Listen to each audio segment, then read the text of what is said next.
Hello friends, আমি Soma with love Soma পেজে আপনাদের আমন্ত্রণ জানাই। এই যে গেছিলাম পান আনতে, তো বাড়ি আসার সময় দেখালাম আমাদের পাড়ার পুজোটা। এখানে নবদুর্গা হয়, তো প্যান্ডেল হচ্ছে, প্যান্ডেলটা আপনাদের দেখাবো পরে, পুরো কমপ্লিট হলে। তৈরি হচ্ছে তো কি জিনিস না, পান নেই কালকের থেকে, রাত্রে থেকে বলেছিলাম হাজব্যান্ডকে, কিন্তু অনেক রাত হয়ে গেছিলো, দোকানও বন্ধ বলে পাইনি। তো সকালে হাজব্যান্ড বেরিয়ে যাওয়ার পরেই দৌড়েছি পান আনতে।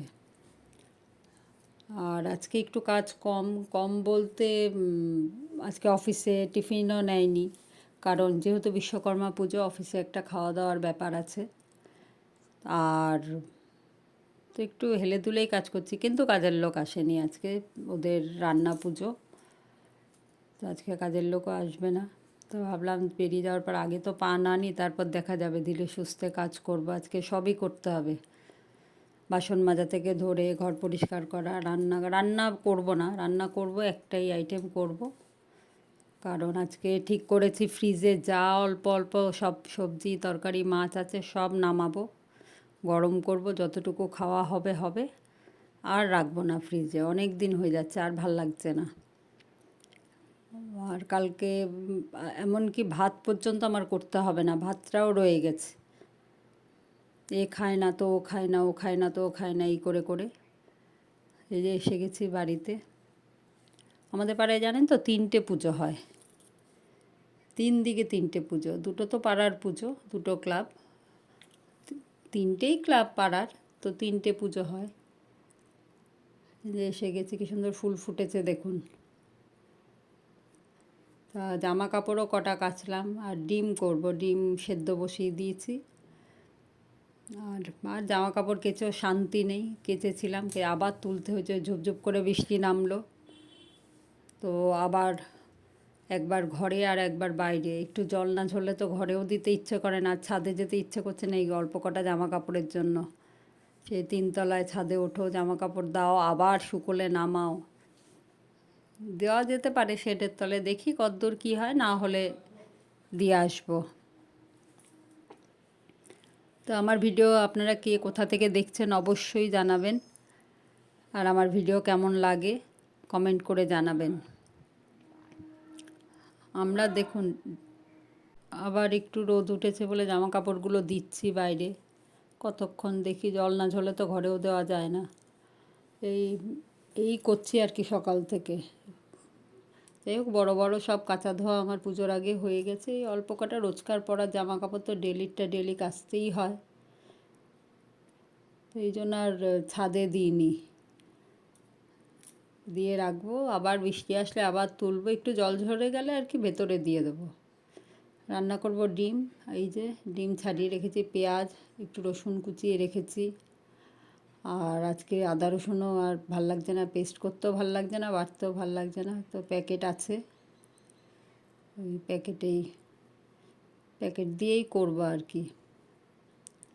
এক এক সময় ইচ্ছে করে না রান্না বান্না না করি, আপনাদের কার কার এরকম ইচ্ছে করে বলবেন। হ্যাঁ, মনে হয় যেন একদম রিল্যাক্সিং দিনে যায়, একদম আরাম করি। এই যে ডিম ভাজা বসিয়ে দিয়েছি,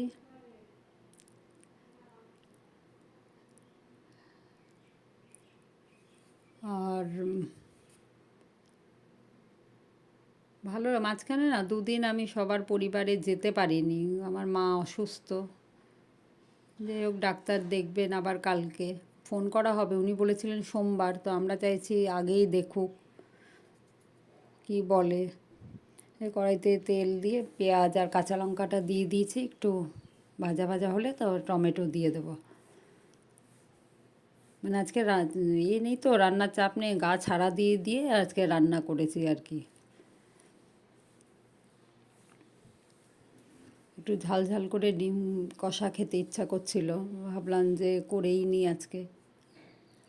আর সেই বাঁধাকপি মাছ হেনা তেনা কত কিছু রয়ে গেছে ফ্রিজে একটু একটু করে, তাহলে আজকে সব গরম করে নামাবো, নামিয়ে গরম করবো আর কি, উল্টো বললাম। আদা রসুন পেস্টটাও দিয়ে দিলাম, আদা রসুন পেস্টে না রসুনের গন্ধটা অতটা আসে না, তো এই জন্য আমি কিছুটা রসুন কুচিয়ে দিয়ে দিয়েছি, তেলে আগে দিয়ে তারপর পেঁয়াজটা দিয়েছিলাম। আমরা আদা রসুন পেস্ট যে আমরা কিনি ওর মধ্যে আদার গন্ধটা বেশি থাকে, রসুনের গন্ধটা থাকেই না। যাক, অসময়ের সঙ্গী অনেক কাজ দেয় অসময়ে আমাদের এই আদা রসুন পেস্ট।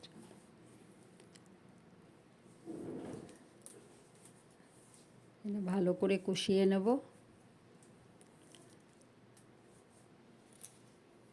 আর দেব লঙ্কার গুঁড়ো আর হলুদ, আর কোনো মশলা দেব না। এই যে হলুদ দিয়ে দিয়েছি, হলুদ নুন লঙ্কার গুঁড়ো দিয়ে একটু জল দিয়ে কষাবো।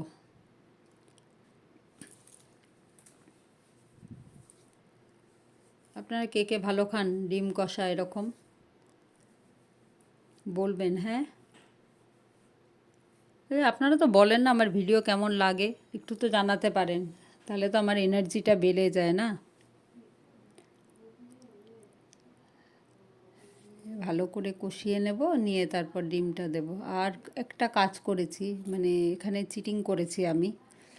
মাছ, কাতলা মাছ ছিল, ওর মধ্যে আলু ছিল, আলু পটল দিয়ে কাতলা মাছের ঝোলের একটা মাছ রয়ে গেছে, ঝোল আলু রয়ে গেছে। তো আমি করলাম কি, পটলগুলো ফেলে দিয়েছি। ও আরেকটা কথা, ধনেপাতা নেই, এটুকুনি বেঁচে ছিল, ওইটাকে ধুয়ে কষানোর সাথেই দিয়ে দিলাম। যাই হোক, নাই মামা থেকে কানা মামা ভালো, একটু তো গন্ধ হবে। আর আলুগুলো ধুয়েও না আমি ডিমের মধ্যে দিয়ে দিয়েছি। আর পটলগুলো ফেলে দিয়েছি, ওগুলো আর কেউ খাবে না।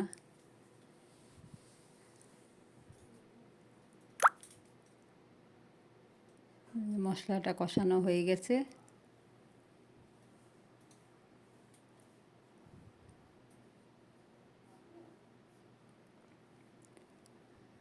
ডিম দিয়ে দিয়েছি, আর আলুগুলোও বললাম না, মাছটাও দিয়ে দেবো। একটাই মাছ রয়েছে, তো এর মধ্যেই ডিমের মধ্যেই দিয়ে দেবো। আর একটা তো মানে আর কি বলবো, নিজে থেকেই বলছে আমি যাব না কড়াইতে, হাফ হয়ে গেছে তুলতে গিয়ে। ওটা আর দেওয়া যাবে না, দিলে পুরো ঘেটে যাবে, এই জন্য যখন নামাবো ওটা ওখানেই থাক। রঙটা কেমন হয়েছে বলুন তো ডিমের?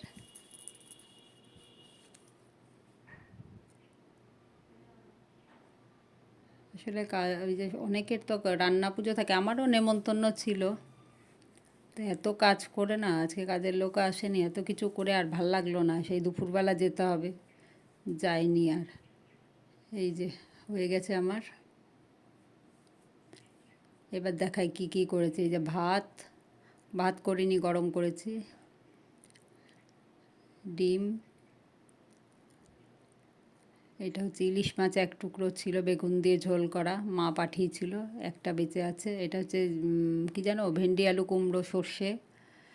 এটা হচ্ছে ইলিশ মাছের মাথা দিয়ে বাঁধাকপি, এটাও মা পাঠিয়েছিল। এটা হচ্ছিল পোস্ত করেছিলাম কালকে, ওটা। আর ডাল, ডাল তো ওরকমই রয়েছে, চাটনি একটুখানি রয়েছে, আলু ভাজাও রয়েছিল মেয়ের, গরম করলাম। ডালটা তো পুরো রয়েছেই। এই হচ্ছে আজকে আমার আয়োজন। ভালো থাকবেন।